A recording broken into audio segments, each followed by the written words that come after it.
د مومن سپورټس یوټیوب چینل مینوالو السلام علیکم. له یوې نوې ویډیو سره ستاسو خدمت کې یم. د افغانستان او بنګلادیش ترمنځ د شل ورځو لوبو سیریز هم پای ته ورسېده. دغه سفر چې څرنګه توقع کېده هغسې ترسره نه شو. افغانستان تاریخي ټیسټ سالۍ کې هم ماتې وخوړه.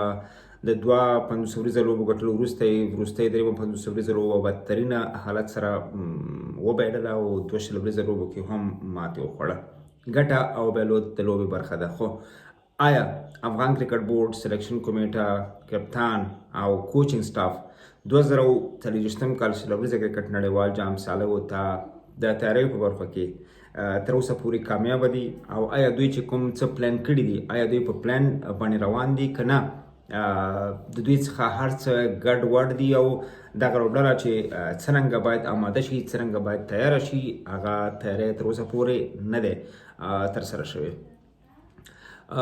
بیلابیل نیوکې په کپتان راشد خان باندې هم کېږي، په سلیکشن کمیټه باندې هم کېږي او د دې لوبډلې په جوړښت باندې هم کېږي چې تقریبا 2024 کال شل ورځې کرکټ نړیوال جام ته د افغان کرکټ ملي لوبډلې تیاری بشپړ شو، پای ته ورسېد. ځکه د ICC لخوا چې کومه FTP یا فیوچر ټور پروګرام موږ ته راکړل شوی دی په 2023 نه تر 2024 کال پورې، په هغې کې افغانستان تر 2023 کال شل ورځې کرکټ نړیوال جام پورې هیڅ کومه رسمي او یا هم دوه طرفه او یا هم کوم سیریز او یا هم کوم ټورنمنټ د شل ورځې لوبو نه لري چې افغانستان پکې 2023 کال شل ورځې کرکټ نړیوال جام ته نور تیاری ونیسي او نور تمرینات وکړي او بیا د هغې وروسته راشد خپله لوبډله وپېژني او خپل لوبغاړی انتخاب کړي. ځکه د عربي اماراتو خلاف چې کوم سکواډ او کوم لوبغاړی راشد خان ته ورکړل شوي یا راشد خان په خپل انتخاب کړي، هماغه سکواډ کې راشد خان یا سلیکشن کمیټې یا کرکټ بورډ چې تر اوسه پورې نامعلومه ده، ځکه راشد د دې څخه انکار کوي او کرکټ بورډ هغه پړه په راشد خان ورچي، سلیکشن کمیټه دغه پړه په راشد خان ورچي چې ټول عام و تام صلاحیت د انتخاب او د لوبولو هغه راشد خان سره دی. خو تر اوسه پورې شخصا راشد خان داسې څه نه دی ویلي چې دغه ټول صلاحیت د ده په لاس کې دی، که څه هم په فیسبوک او د کرکټ بورډ لخوا دغه ټول مسؤلیت هغه ته راجع کېږي. د عربي اماراتو په وړاندې سیریز موږ په ډېر مشکله باندې وګاټه. افسر زازي پکې 50 والا یو څو نور لوبغاړو پکې یو څه رنزونه وکړل، خو هغه سیریز موږ په ډېره مشکله باندې عربي اماراتو لوبډلې څخه وګاټه. پاکستان سره سیریز کې پاکستان څه ناڅه لوبډله نوې کړه، موږ ته دواړه 500 ورځې لوبې وګټلې، که څه هم ټارګټونه ډېر زیات کم وو په لومړۍ سالۍ کې او په دویمه لوبه کې، خو چې کله هغوی یو انتخاب را زیات کړ، یو سینر لوبغاړی راوسه، موږ له د ټول سیریز تر ټولو غټه او ستره ماتې موږ له راکړه.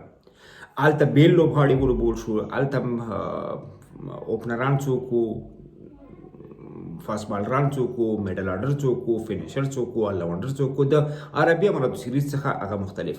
بنګلادیش سره سیریز چې کله موږ راغلو، بیا هم تاسو وکتل چې فاست بالینګ بدل، آلراونډران بدل، اوپنران بدل، 5 اوپنران موږ یوازې په دغه لوبډله کې اخیستي وو او یوازې یو پراپر بیټسمین چې هغه سټرایک ریټ هم د T20 دپاره اوس دپاره کافي نه دی او باید که غواړي ولوبېږي ابراهیم ځدران باید خپل سټرایک ریټ اوچت کړي.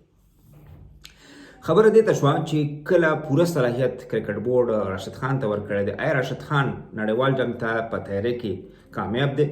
آیا موږ د 3 سیریزونو وروسته چې راشد خان په کپتانۍ کې په دې وروستیو کې افغانستان ترسره کړل، آیا موږ پراپر 2-3 اوپنران صحیح لرو چې موږ یا کپتان په اعتماد وکړي چې نړیوال جام کې زموږ دپاره ولوبېږي؟ زموږ 1 ډاون پوزیشن آیا په هغه سټرایک ریټ کې په هغه لیول کې دی چې زموږ دپاره په شل ورځې نړیوال جام کې 1 ډاون پوزیشن ولوبوي؟ آیا زموږ آلراونډران به څوک وي؟ 1 2 3 4 زموږ آلراونډران به څوک وي؟ په دغه کې فاست بالینګ کې آلراونډران زه یادوم، عظمت عبدالرحمن، کریم جنات، ګلبدین نایب، که بل څوک. فاست بالینګ کې وفادار، سلیم صافی، فرید ملک، سعید شیرزاد، د فضل حق فاروقي ترڅنګ یا نجات مسعود یا نور لوبغاړي چې نومونه یادېږي، کوم فاست بالر به موږ او یا راشد خان لوبوي؟ په اصل کې چې زموږ لوبې نورې نشته دی. راشد خان هم وطن له نه راځي چې خپل لوبغاړي وګوري، یا وطن کې داسې یو ټورنمنټ یا سیریز ترسره شي چې په کې راشد خان کم تر کم هغه فاینل کال واخلي، او که فاینل کال یا فاینل فیصله وروستۍ فیصله کوي راشد خان، نو په کوم بیس به کې؟ ځکه هیڅ یو لوبغاړي ته هیڅ یو لوبغاړی ته که هغه د ملګري یادېږي او که هغه د ملګري نه یادېږي، که هغه د په ګروپ کې یادېږي، که هغه د ګروپ کې نه یادېږي، هیڅ یو لوبغاړي ته په دغه درې وړو سیریزونو کې پراپر او منظم چانس نه دی ورکړل شوی. په داسې حال کې چې زموږ تر ټولو غټه مشکل او غټه ستونزه په بیټینګ کې ده. بیټینګ کې موږ څه کړي دي؟ آیا راشد خان او کوچینګ سټاف کرکټ بورډ 2023 کال نړیوال جام ته تیار دی او که تیار نه دی؟ موږ راتلونکي دپاره د 11 لوبغاړو یا 15 لوبغاړو یا 14 لوبغاړو د انتخاب لپاره کوم آپشن لرو که نه لرو؟ او که نه موږ به د 2019 12 14 14 23 او 22 شلوريز نړیوال جام په څیر باندې یو ځل بیا یوازې ګډون وکړو بیرته به راځو. په داسې حال کې چې دا ځل کنډیشن دا ځل هر څه د ویسټ انډیز تقریبا د استرالیا غوندې د نیوزیلند غوندې د انګلستان غوندې نه دی، هغه تقریبا د ایشین غوندې کنډیشن دی. نو موږ د هغې دپاره څومره تیاری کوو؟ آیا راشد خان د یو کپتان په توګه باندې د یو پروفیشنل لوبغاړي په توګه باندې چې د دنیا هر لیګ کې لوبېدلی دی، کپټنسي یا کپتاني هم ترسره کړې ده، آیا راشد خان د T20 سکواډ په جوړولو کې، په برابرولو کې، او چې کوم سټنډرډ کوم معیار دی چې څوک څومره باید اوپنران ولرو، څومره باید موږ میډل آرډر ولرو، څومره باید موږ فینشران ولرو، څومره باید موږ الراونډران ولرو، څنګه باید موږ سپین بالینګ او څومره موږ فاست بالینګ ولرو، کوم قسم باید ولرو، څوک باید ولرو؟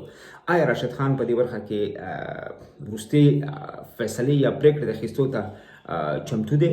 آیا د دغه درې وړو سیریزونو څخه چې د تیارۍ په موخه باندې ترسره کېده موږ څه ترلاسه کړو که نه؟ زما دپاره جواب نه دی. دا چې کرکټ بورډ او کپتان څه وایي باید د دې جواب ولس ته ورکړل شي، ځکه اوس په سوشل میډیا کې او د خبریالانو په منځ کې دا غټه اندېښنه ده چې موږ او کپتان راشد خان د T20 سکواډ د تیارۍ په موخه باندې کوم خواته روان یو، او آیا موږ نړیوال جام لپاره تیار یو او که تیار نه یو؟ تر بیا مو په لوی بخښونکي خدای سپارم. د الله په امان.